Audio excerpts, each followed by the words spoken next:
Rideau sur la 25e édition du chocolat, du cacao et de la pâtisserie. Ce dimanche 3 novembre 2019, à Paris, porte de Versailles. L'histoire retiendra que ce salon était placé sous le parrainage de la première dame de Côte d'Ivoire, Mme Dominique Ouattara, et que ce parrainage a donné une saveur particulière à l'édition au regard des problématiques adressées par la Fondation Children of Africa et le Conseil du café cacao pour faire du cacao éthique conformément aux vœux des consommateurs. C'est vrai, nous avons posé beaucoup d'actes pour lutter contre le travail des enfants dans notre filière. Nous continuons de poser des actes et nous allons continuer de les poser. Également sur la deuxième problématique, nous avons démarré un certain nombre d'actions et nous pensons que nous allons aller très vite. Mais comment est-ce que le consommateur ici peut savoir ce que nous faisons? C'est pourquoi le Conseil du café cacao a décidé de mettre en place un système de traçabilité unifié pour l'ensemble des acteurs.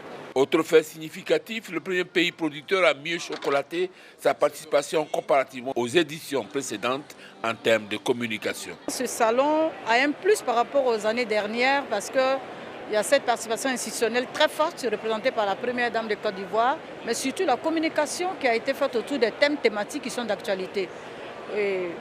En juger par la participation et les visiteurs qu'on a sur notre stand, nous pensons que cette année a été une année bien meilleure que les autres années. Nous sommes déjà fiers du prix qui a été donné, le prix à 1 000 francs l'année prochaine pour que les producteurs puissent être heureux. Mais il faut que les consommateurs consomment le cacao. Et nous, les producteurs, nous devons aussi apprendre à consommer le cacao. Parce que quand on consomme chez nous, ceux qui achètent aussi sauront que nous consommons et ils vont beaucoup plus consommer pour qu'ensemble nous puissions tous consommer le cacao et faire la fierté du cacao dans le monde entier.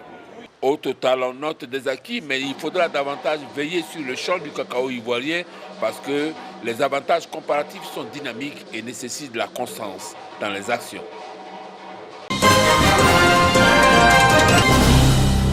Le Trésor public dispose désormais d'un centre d'écoute. Fonctionnel depuis juillet dernier, il offre 2 voies d'accès aux services, l'accueil physique et l'accueil à distance, à travers le centre d'appel et un site internet. Des options variées qui comblent les usagers, clients et partenaires. Le Trésor public aujourd'hui nous présente des outils qui sont adaptables à cette innovation et nous en avons besoin. Dans ce centre d'écoute, le temps d'entente par personne reçue est d'environ 30 minutes et le délai de traitement des préoccupations n'excède pas les 72 heures. Nous ne pouvons qu'être satisfaits de l'innovation technologique et technique qu'apporte le Trésor à nos préoccupations. Le délai de 3 jours pour apporter la réponse à nos préoccupations, c'est beau. Hier, c'était 6 mois. Aujourd'hui, 3 jours. Nous disons que le Trésor peut faire davantage pour nous répondre en un jour. Au cours de la cérémonie qui marque le démarrage officiel des activités de ce centre, le directeur général du Trésor et de la comptabilité publique a insisté sur la volonté de son institution de se rapprocher des usagers, clients, pour mieux les servir. Une initiative saluée par le ministre de l'Économie et des Finances.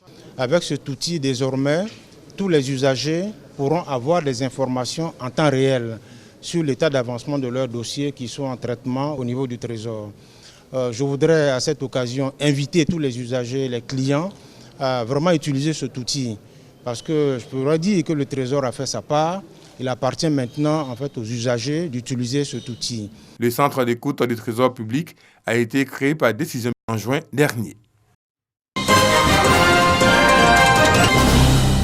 Ils ont voulu être les premiers témoins de la diffusion de ce film. L'avant-première du Gendarme d'Abobo suscite l'engouement des cinéphiles ivoiriens. Un film comique du réalisateur franco-allemand Anton Villa. Bon, regarde derrière toi. Il s'appelle Lieutenant Leblanc. Villa. Oui. Il y a un souci. C'est lui qui va t'expliquer comment lutter contre les terroristes. Je trouve que le résultat est réussi. Le travail est bien fait, j'ai été bluffé, j'étais surpris. J'avais un doute sur ce que ça pouvait donner. Et surtout, j'avais un doute dans mon rôle pour savoir s'il allait faire rire aux côtés de Michel. C'est un régal de voir les gens rire de bout en bout.